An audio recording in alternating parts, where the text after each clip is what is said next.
It was a lot of that. So I got no. What was the question? I got It's King Avi, the young poppy, Mr. No Endorsements was good. Mommy here with Bunji, Photo Vybz Studios, and we chilling, man. In my middle school, they had something called the Gold Carpet. Shout out Ronald Edmonds.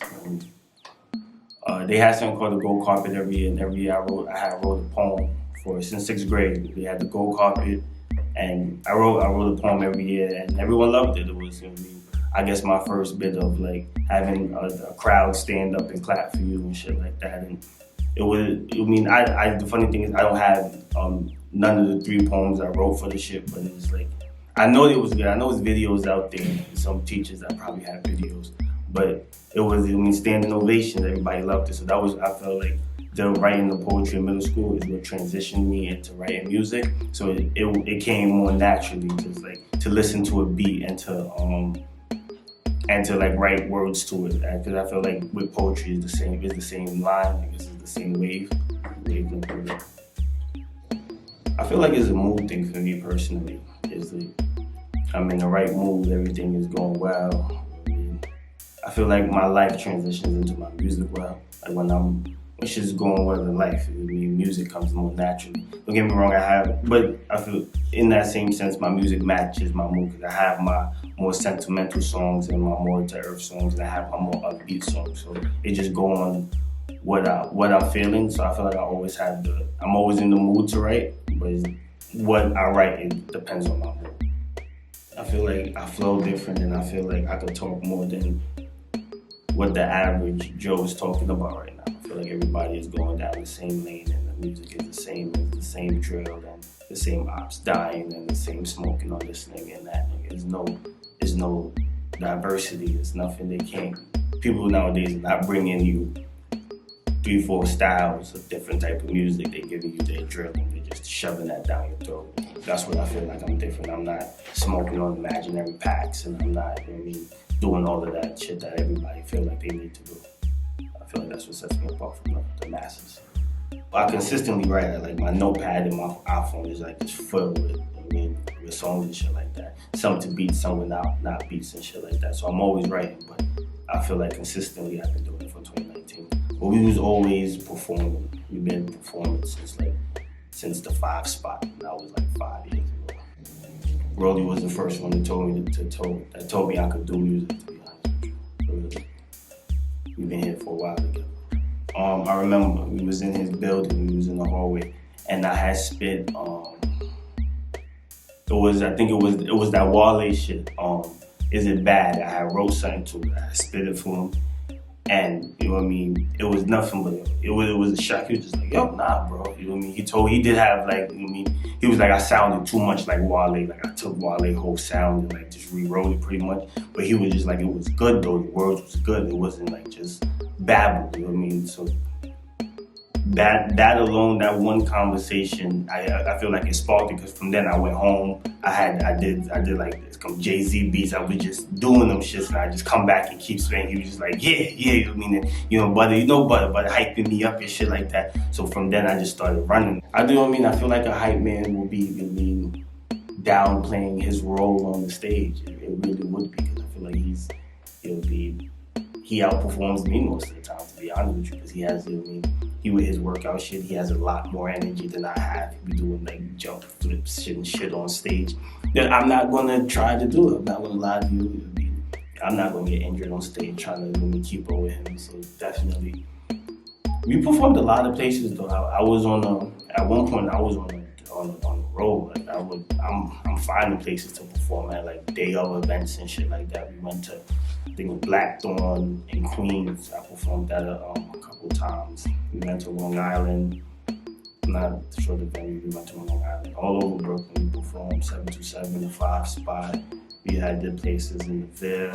So that little, I won't even call it fame, that little press. So like it'll be, oh shit, like people know who I am. Like when we come back to places and shit like that, oh shit, what's good, King Avi, your brother, you know what I mean? That shit definitely, that made me, I won't speak for nobody, that shit made me feel like we had something to give to the world. We had a voice. Chris Mula, that was my nigga. We was in Bronx Regional together. I remember. That's when I was like 11th grade. I had like 7 credits, so I tried to go to alternative school, and I went to Bronx Regional in the Bronx. And he came to school with like a notepad. He came this shit. He was on his like DMX type like Rough Rider shit. He was like, you know what I mean. And so one day, like he had spit something to me, and I spit something back to him, but it was a freestyle. He was like, yo, what? Yo, go home and write something, and we gonna see what it sound like in the morning. I remember we had first period math together. I remember that shit. I went home, and I remember because they used to give me a Metro card, but I didn't need it because I walked to school. I used to use that Metro card to come to Brooklyn. That day, I didn't come to Brooklyn after school. You know what I mean? I stayed in the Bronx. I went home, and I hated going straight home because there was nothing to do in the crib. So I always came back to Brooklyn. I used to gripe my moms. I remember that shit. Like, why would you go? You go to school up here, but. Went home that day, I wrote that shit, went back, spitting, and I remember as soon as I came, I'm like, nigga, sit down, I got it for you, nigga, come here, you know what I mean? I'm like, get over here, because I think it was like some battle shit we was doing. Like, nigga, come here, nigga, I got it, you spit that shit. And that's definitely what launched my music, like, so that was like before me, like, coming to the block and spitting it for Butter. It was with, you know what I mean, Chris Mula, shout out to him. To be honest with you, I got like most of like the rap from my mom's. My mom was a Biggie fan. Used to listen to rap in the crib, and but my sisters was weirdly in the country. I remember country being a thing in my crib. We listened to country songs, but the thing about country songs, they tell deep stories. You might not know that when you listen to country. When you hear country, and you're like, it's this, but you sit back and you listen to the words because country songs are good. They got some good ass country artists. So I'm a very eclectic and. So I listen to a lot of music. I listen to a lot of different music. I guess I don't know, because I listen to a lot of people that have beef with one another because I don't have beef with anyone. So I enjoy all aspects of music. If your op have a good song, I'll probably have it on my phone. You know what I mean, that's nothing against you, but it'll be tell that nigga stop making good music. That shit ain't my fault. You know what I mean? So I'm very open, to listening to different shit that might not, I got some of Room 5 songs on my phone, shit like that. T-Bang will put me onto those, definitely. So I have a lot to answer what I listen to. I listen to good music. My mom is born in Panama. My mom's came from Panama when she was 7 or 9. Something like that. But I was born in America. My whole mother's side is Panamanian. Shout out Panama, Cologne, Rainbow, where from. Near Panama. My father is from the South. I don't really know much of. I was born in Georgia. That's a fun fact. I left Georgia when I was 2. Never been back. I said, don't know much, but my mom's side raised me. That's my people's Panamanian. We used to go back and forth to Panama all the time. I haven't been back in a couple of years, but Panama is where people's from. You speak Spanish at all? Very little. It's crazy because my mom speaks it fluently, my grandmother, and most of my cousins who fathers are Panamanian, who went to see their fathers every summer and shit like that. Like I said, my father is American, born in Georgia. My other cousins who had fathers in Panama that was still there for whatever reason, they speak it more because they went and seen them and shit like that. My Spanish is very, I can speak to my moms, but I feel like my moms know what I do know and what I don't know. So she keeps it to those 12 words. So keep it like that. But when we was younger, Spanish was a secret language, if I could say that. They spoke Spanish when we couldn't know shit. I remember my uncle had got deported. I lied to you not. I did not know my uncle got deported for a year and a half.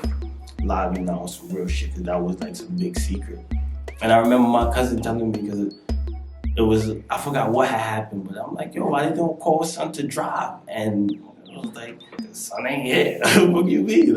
Nigga, Ben ain't where you been? And I'm like, they got me right here. I talk about shit in secret. I didn't know. So Spanish was when big shit happened and the kids couldn't be involved. That's when they spoke Spanish. So as I get older, I regret that because I mean, Spanish would be a great language to be fluent in and shit like that. Imagine with the Spanish, like you know what I mean? I'd be dipping the dabble in it, you know what I mean? They sold to me from birth, you know what I mean? They see the problems, you know what I mean? To me learning Spanish, so they hated on me. My Spanish is so. But yeah, my family was big on traveling when we were younger, so we definitely, if it wasn't Panama, we went somewhere. And then like we had like a stretch of like 4 or 5 years where we went on cruises every year. And yeah, so I definitely appreciate my family for that. There's a lot of us. I mean, my great grandfather had 13 kids, and so the branch off from there is very large, and we all like it was one big family. We could like fit like a hall. And when we had parties, we rent halls because a bunch of us. My little cousin his papa bought him a saltwater aquarium. And like I looked into it because I was interested in it. I get one of them shits. Them shits is like pretty cool. Like you gotta build the ecosystem in the tank. Like I don't know, that shit was fascinating to me. Like you could build a whole little ecosystem in the tank. Cause before you get the fish, like these saltwater fishes, they need to be in like a natural like seawater. You gotta get the sea moss and like all of that shit for the water. So I get some fish. Shit is cool. You know what I mean? I like dogs. I get a bunch of dogs and shit like that. But exotic animal, I get some type of exotic fish. Low maintenance. And like I said, I'm lazy, so I wouldn't want something that I would have to do to. Oh, a monkey, definitely a monkey. Word, that shit's got me excited. I'm gonna get myself a monkey watch. When y'all see me when I'm lit in the board, so I got a little monkey on my shoulder, I'm gonna be that nigga. So she hold it on my head. I can see it now. So I want to be like in Friends, like the little small monkey he had in Friends. I want one of them shit. I get a monkey. It's always been my dream, a monkey. And I want to say something. A lot of people don't like to admit this, but before 50 came and did what he did, Ja Rule was fucking rocking. No one want to admit that because of what happened, and I understand that. But don't act like y'all don't like Ashanti and Ja Rule didn't have some fucking bangers together. I'm always on time, mesmerized. Them shits is good fucking songs. Every time them shits hit on Pandora, I'm in the shower singing them shits. And if you say you don't, you a fucking liar. You a fucking liar. So that shit is not true. Ja Rule was making them songs, man. Don't get me wrong. 50 say, 21 Questions is literally one of my top 3 songs. 21 Questions is definitely my top 3 songs. But Mesmerized is on the playlist too. That's all I'm saying. It's on the playlist. It's on it. You know what I mean? And I always wondered what else that Ja Rule and Ashanti could have made if 50 Cent didn't stop them from making it. Yes. The nigga swept him up. It would be the nigga ended his career. It was bad. It was a bad fight. Nigga lost horribly. Yes. But before that, we not gonna act like Son didn't have his run. And I'm gonna leave it there. Son definitely had his run before Son came and finished his career. I don't really take advice well. I don't take feedback. I have learned, but definitely have learned to take feedback better. Because I was definitely that nigga just a hating bastard. So I definitely take feedback. I'm not saying not to take that, but live in your own world. Don't let people change your mindset or deter you from doing things because of their fear. Because niggas are scary. And there's you'll be the biggest, toughest guy that you think. Niggas are scary. Niggas have their own fears. Niggas have their own nightmares. You know what I mean? And don't let somebody else's nightmare taint your dream. I'm very loving though. I feel like I have a big heart. I don't know. That might go with me being a Pisces or whatever. I'm very sensitive. If I'm I remember this was a big one. In a sense, I'm a dick. Say we joke, cause I'm a joker. We joke with one another. My jokes would be strictly for joke. I be joking. I feel like people be trying to really hurt my feelings. It'll be when we be joking. Be damn, I just said 2 jokes. You just gonna be hit me in my jugular like that. So that's one I'm sensitive about. If I'm being completely honest with you, shit bothers me more because I feel like I stay out the way. So when certain shit happens and it involves me, it involves my name, I do feel the way. I feel highly upset. I don't even bother y'all. Why y'all how did my name come up in conversation? I don't even be around niggas. I'm really funny. I'm very playful. Like I said, I'm a Pisces. February 22nd. My birthday next week. So shout out to that. Doing things by yourself isn't crazy. You know what I mean? There's a lot of times you could invite somebody somewhere and, you know what I mean, they'll tell you no, but when they see you doing it, they'll be like, shit, I should have went. Or, you know what I mean? You invite a nigga 5 places and he say no, and the 6th time you invite him, you a bird ass nigga. Oh, why you didn't invite me to this place? Like, nigga, you been dubbing me for weeks now. I've been trying to get you out, but you out me, I'm out having fun now you salty. So you just gotta understand that everyone is doing what's best for them. So just follow suit. Fuck niggas. Niggas is haters.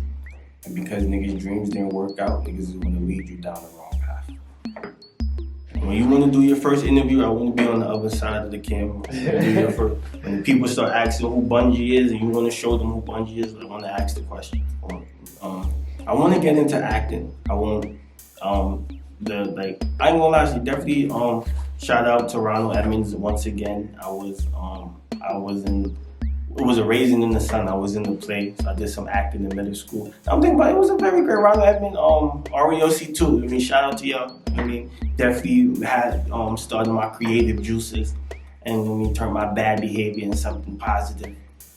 So acting, I would really want to kick in the door with this music and then try to do some acting. Get into some commercials or some movies or something like that. They always start you off with a small role in a movie. I think I'd do really good in acting and shit like that. I think I'd be good at it. What's the hardest job you ever done? Cooking. I used to be a sous chef. I used to cook. It sucks. Most people online does drugs. That too. Most cooks does drugs. Whatever restaurant you working at, son in the back doing coke. Just letting you know that. If that changes your mind on the cooking field, hey, but just to let you know, homie in the back or lady, not being biased, whoever's in the back making that food knows candy. Or Adderall. Adderall is another strong one that they use a lot. Adderall, no perks, because I guess the perks make you too tired, I'm not sure. But Adderall and Coke, all in the kitchen. Niggas in the freezer got a whole Coke, whole Coke in the back, sniffing it between meals. You know what I mean? FYI. Hard job though. Back-breaking work. Working in the kitchen, I tried a lot of things. I feel like when I was cooking, there's a bunch of different foods that we used to try. So it's what I do watch on YouTube, which I feel like is one of my weird things I watch a lot, is Asian and Japanese street food. So if I wanted to try, I would want to try some Asian or Japanese street food. Is that I don't know. I feel like it's more how they make it, and they be making some cool looking shit. So you know what I mean, that would be some Asian or some Japanese street food.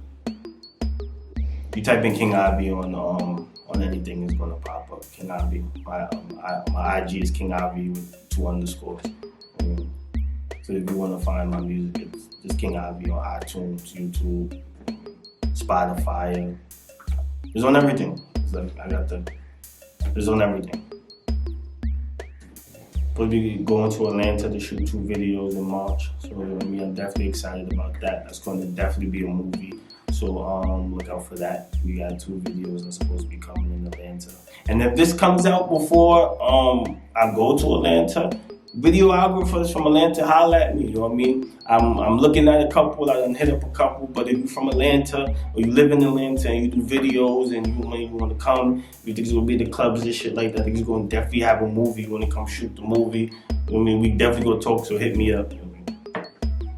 I want to do 2 EPs, I have the 2 videos coming. I just want to have more of a catalog for people to, when they do type my name in, so they can see I have 15 songs. See if I can sit down here and listen to them and shit like that. So what is coming is more of a catalog in the grand schemes, videos, just songs, little 2-minute songs and shit like that. Just a lot more. I'm trying to have the world see a lot more King Avi. You know what I mean? Have y'all see a lot more in this space. What's good? I'm here at Photo Vybz Studio with my nigga Bunji. It's King Avi, Mr. No Endorsements, Mr. Did It Himself. Holla at me. Oh, and one thing I always wanted to clear up, no endorsement meaning the team did it by ourselves. It was just the team. We didn't have no outside help. So you know what I mean? King Avi out. Holla at me. Listen up. Money coming to me, she in love with the drug sales. I got this pocket rocket, I ain't scared to pop it, I've been popping for too long. I hear you talking, come and take something. Mama told me never fake nothing. Big money only count hundreds, when I didn't have it, you ain't vouch for me. So I had to get it on my own. Out with these gay niggas in the zone. Once that we get it, then we gone. I never been a nigga to be on. It's kinda new to me, she sending news to me. Look what the money done did to me. I'm slurring my speech, I've been sipping. She say I'm tripping, the money got through to me. If it's not the